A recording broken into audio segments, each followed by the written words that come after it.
There are over 3 ways I learn. Photos,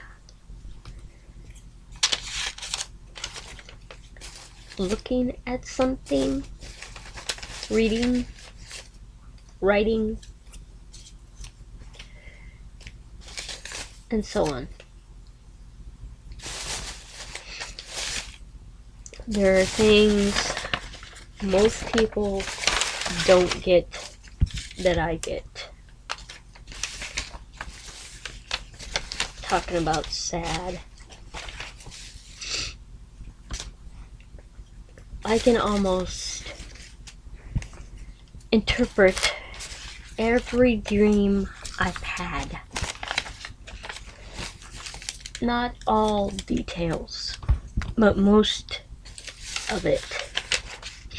Whether it relates to something that happened, will happen, or already has happened. This helps me a little bit when dealing with problems in the present.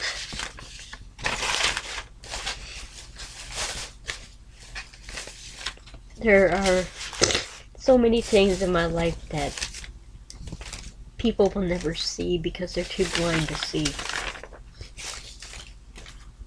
And they're too blind to go there and walk in my shoes and understand my thing. There's always somebody that's gonna screw something up and make it 10 times worse. And that person's not always me.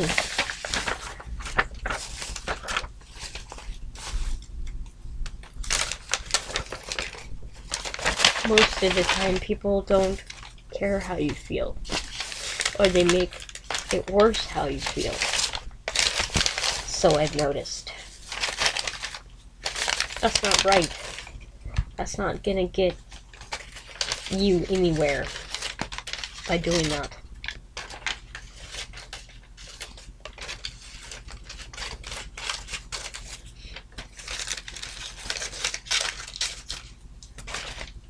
If we were all paid by the hour, not just by the paper, the cost of the newspaper, what time frame would we be on or have?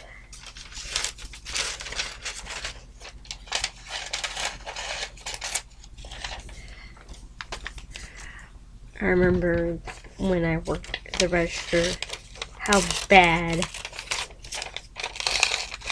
I wanted to respond to some of the stuff in the newspaper. Not just the stories, but things that people still don't understand today because they don't want to.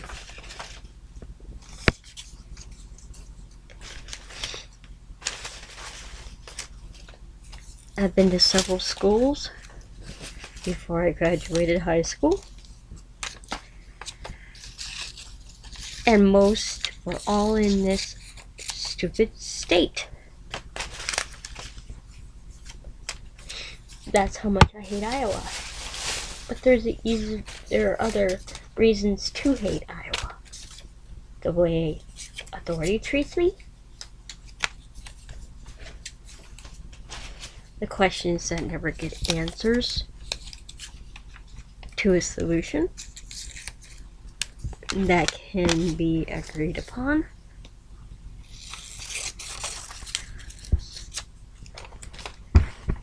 Without an agreement, cooperation is so much harder. That's why the word exists, because we want to cooperate. But there's so many that say things that don't make us cooperate, that don't help us cooperate. It's like putting somebody's life on the line and laughing instead of helping them with it. To me, that's not the best way to gain friendship or even gain cooperation.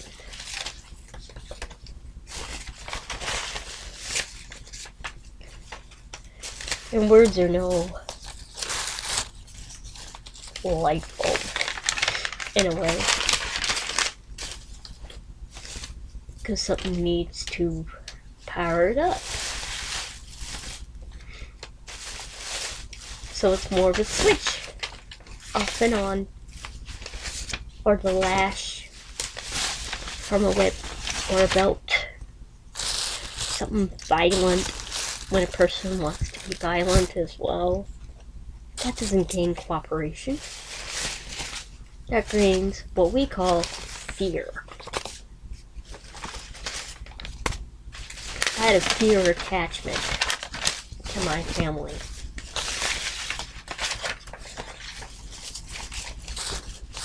And I knew one day I'd have to let my attachment go from them.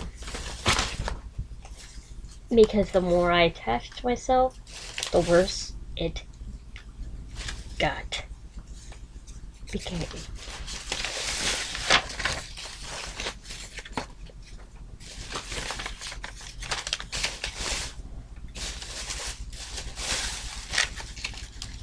They still do things day after day that they did in the past.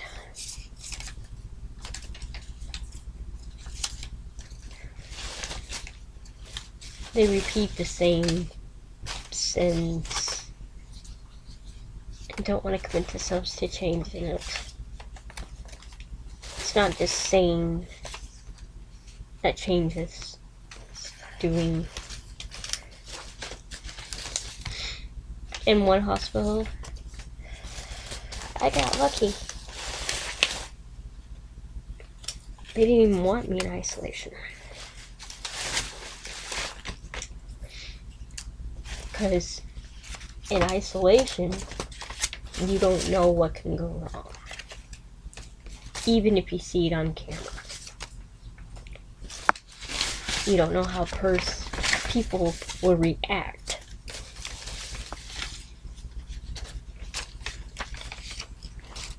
There's so many unintelligent people that don't realize how much damage restraint can do to one.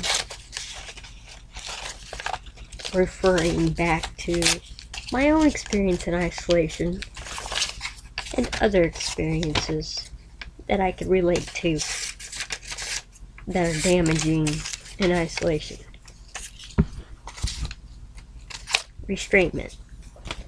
If we put too much restraint on somebody, eventually it's going to kill them. Just like it did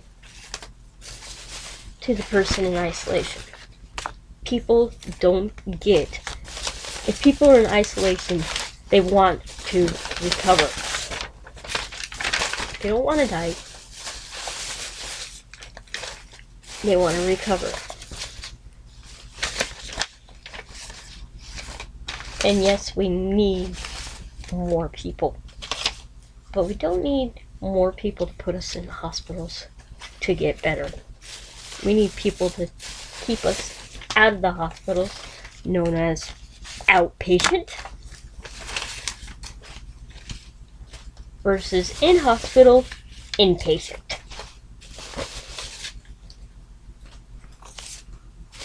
I've been to group sessions that were the most stupidest that I've ever been to.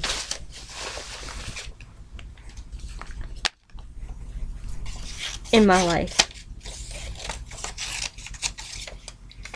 Except one.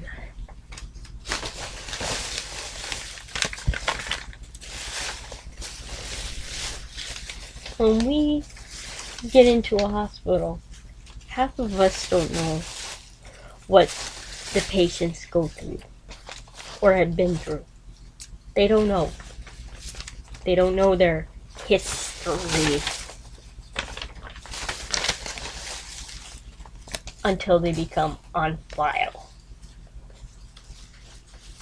But for professionals to say mean things on file is rude and unprofessional.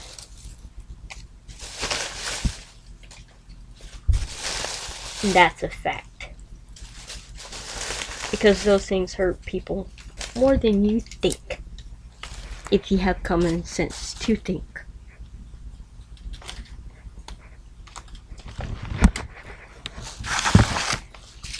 Like people have done with me. They don't think before they do. I do. I'm smart enough to do that. I've been smart enough to do that. That's why I never chose to hurt my parents to the severity when I could have.